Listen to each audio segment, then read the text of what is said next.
Balik lagi di Rumah Tekno dengan gua Arif. Oke, setelah hampir 3 minggu, saatnya kita nge-review Tecno Pova 4.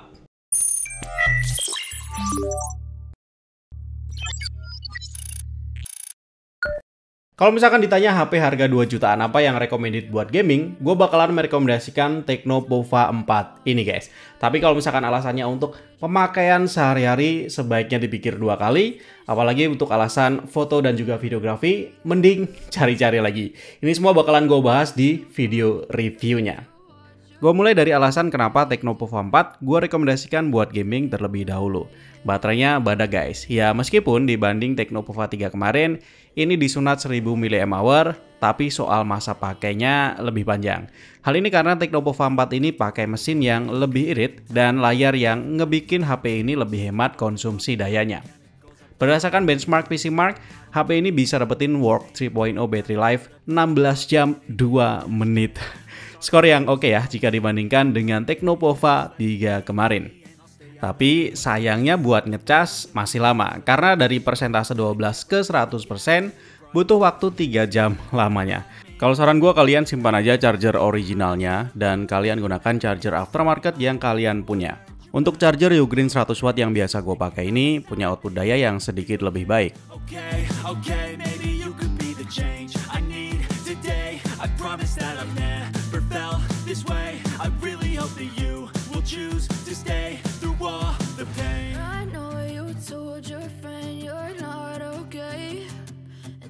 Untuk RAM 8GB, ini masih bisa diekspansi dan memori internalnya 128GB, dan ini gue rasa bakalan cukup untuk kebutuhan sehari-hari.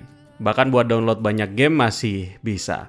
Skor benchmark Tecno Pova 4 ini juga lebih tinggi dari Pova 3. Hal ini karena sektor dapur pacunya telah diubah dari Helio G88 menjadi Helio G99.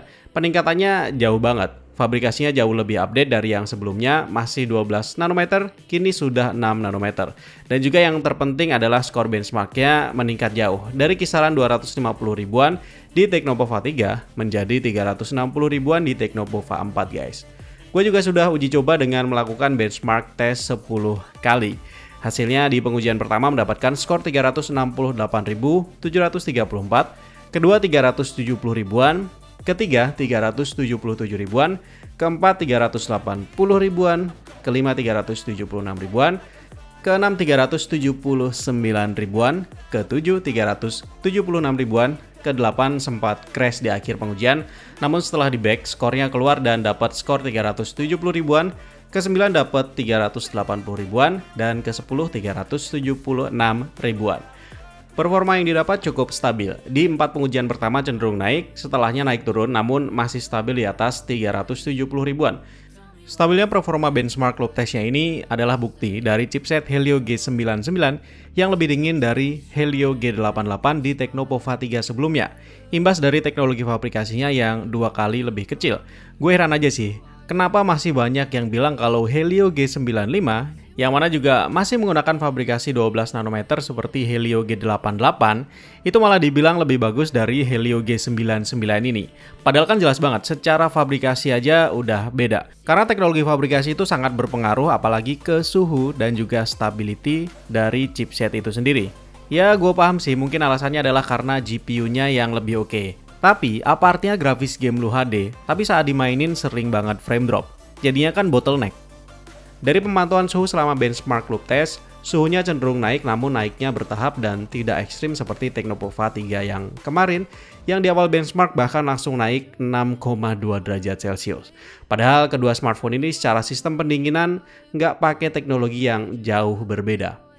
Untuk tes benchmark oke, selanjutnya untuk tes gaming guys. Kali ini gue coba dengan game Genshin Impact dan PUBG Mobile. Keduanya gue mainkan terlebih dahulu selama 30 menit dan selanjutnya baru gue pantau menggunakan game monitor platform. Kenapa nggak 30 menit full di monitor bang? Alasannya karena harganya terlalu mahal cuy buat gua. Kuota 120 menit harganya 100 US dollar. Jadi kedepannya gua nggak bakalan pakai lagi metode seperti ini. Kecuali kalau misalkan kalian minta dan mau dukung dengan Super Thanks, atau kalian punya solusi lain, misal dengan menggunakan platform game monitoring yang lain, boleh deh silahkan tuliskan di kolom komentar. Itu bakalan sangat membantu. Nah sekarang kita bicarain soal hasil pengujiannya. Nah untuk Genshin Impact, setelah 30 menit grafiknya seperti ini. FPS-nya nggak terlalu stabil, bahkan bisa drop di sekitar 20 FPS. Untuk settingan grafis yang digunakan adalah terendah alias rata kiri. Selanjutnya untuk PUBG Mobile, setelah 30 menit grafiknya seperti ini. FPS-nya cenderung stabil dan nggak ada drop FPS di bawah 25. Pengujian ini menggunakan grafis tertinggi yang bisa dimainkan di POVA 4 saat ini, yaitu HD High. Mantap kan? Jadi kalau misalkan kalian adalah player PUBG Mobile atau mungkin game Mobile Legends yang grafisnya nggak terlalu menyiksa hardware, POVA 4 ini bisa dipertimbangkan guys. Selain itu alasan lain kenapa HP ini gue rekomendasikan buat gaming adalah karena handlingnya yang nyaman banget buat gaming karena pas. Bobotnya nggak terasa enteng banget, bikin megangnya nyaman, dimensinya oke, dan layarnya luas. Ini ngomongin soal gaming ya, kalau misalkan untuk pemakaian non-gaming beda cerita. HP segede ini agak susah sih kalau misalkan disakuin, terutama kalau misalkan sakunya kecil dan ketat. Pakai tas kecil juga menu-menuin tas. Bobotnya juga di atas rata-rata HP pada umumnya guys.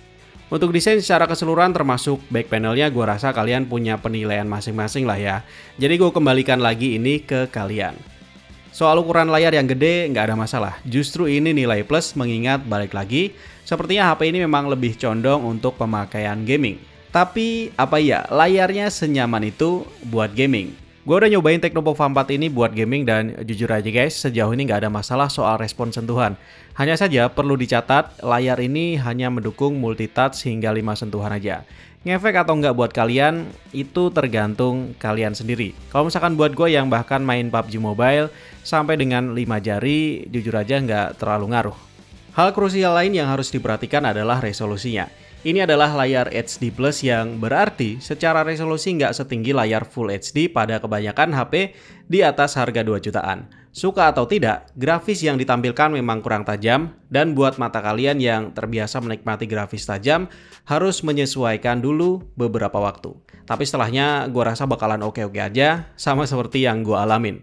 Namun resolusi HD Plus ini walaupun di satu sisi memang kurang tajam, namun di sisi lainnya ini malah ngasih keuntungan, yaitu mengurangi beban kinerja GPU, yang otomatis ini bisa memberikan performa gaming yang lebih bagus dibandingkan HP dengan chipset yang sama namun layarnya udah Full HD. Selain itu konsumsi baterainya juga bakalan lebih irit. Walaupun resolusinya rendah, tapi buat scrolling sosmed udah mulus karena refresh rate-nya udah 90 Hz guys.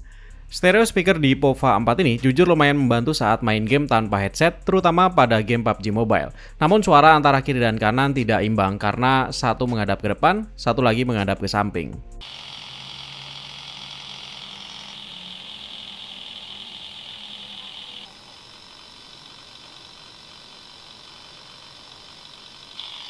Satu hal yang masih mengganggu gua adalah stability softwarenya. Di awal pemakaian gua sempat ketemu 2 bug di aplikasi YouTube. Yang pertama yang ngebikin gua nggak bisa buka action dan notification center, terpaksa dimatikan dulu baru normal lagi. Ini terjadi setelah gua nonton video YouTube full screen, kemudian gua pause lalu layarnya mati, dan saat gua unlock terjadilah bug ini. Bug yang kedua masih sama di aplikasi YouTube, yaitu saat gua nonton video YouTube sambil scroll video lain. Bugnya adalah arah scrollingnya berlawanan dengan arah jari gua. Jadi saat gua scroll ke bawah, dia malah naik. Saat gua scroll ke atas, dia malah turun. But anyway, sekarang sudah aman. Gua udah nggak nemuin bug itu lagi. Jadi ya, sepertinya udah fix. Buat kalian yang suka dengerin musik dan berencana mendengarkan musik dari handsfree bawaan Tecnopova 4 ini, gue sarankan jangan. Suara bassnya kering, vokalnya masih bisa diterima, dan suara treble-nya mendem. Jadi untuk dengerin musik sangat nggak recommended, namun buat nelpon masih memungkinkan. Oke guys, suara yang kalian dengarkan saat ini adalah menggunakan mikrofon internal dari Tecnopova 4. Dan ini gue coba sedekat mungkin dengan smartphone-nya, kualitas suaranya jadi seperti ini. Dan yang sekarang menggunakan handsfree-nya guys. Kualitas suaranya seperti ini.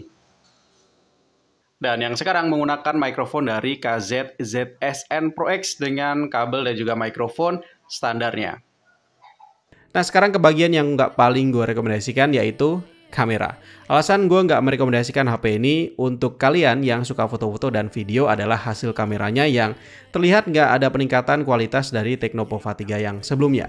Jujur aja hasilnya di bawah ekspektasi gua untuk HP dengan harga 2 jutaan.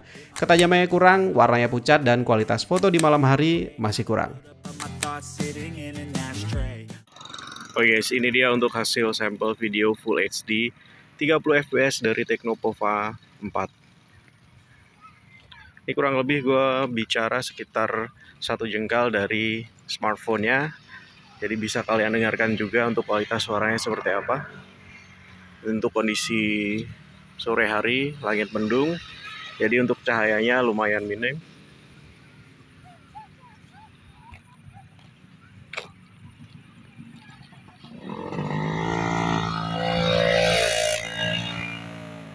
Dan ini dia untuk hasil kamera depannya dengan resolusi Full HD 30 frame per second. Ini jaraknya 1 tangan dari gua, jadi bisa kalian dengarkan dan juga kalian lihat seberapa lebar. Kalau misalkan gue lihat sih oke sih.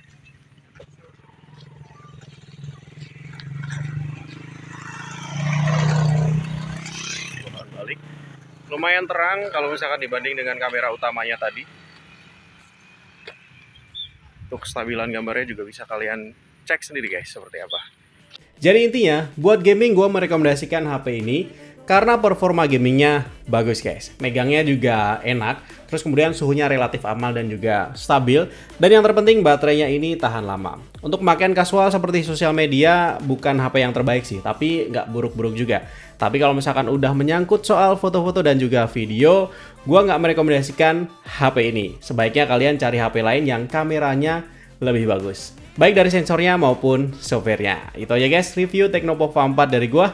Kasih like kalau misalkan kalian suka dengan video ini. Kalau misalkan ada yang mau ditanyakan langsung aja komen di bawah. Jangan lupa share dan subscribe. Ari pamit, see you and bye-bye guys.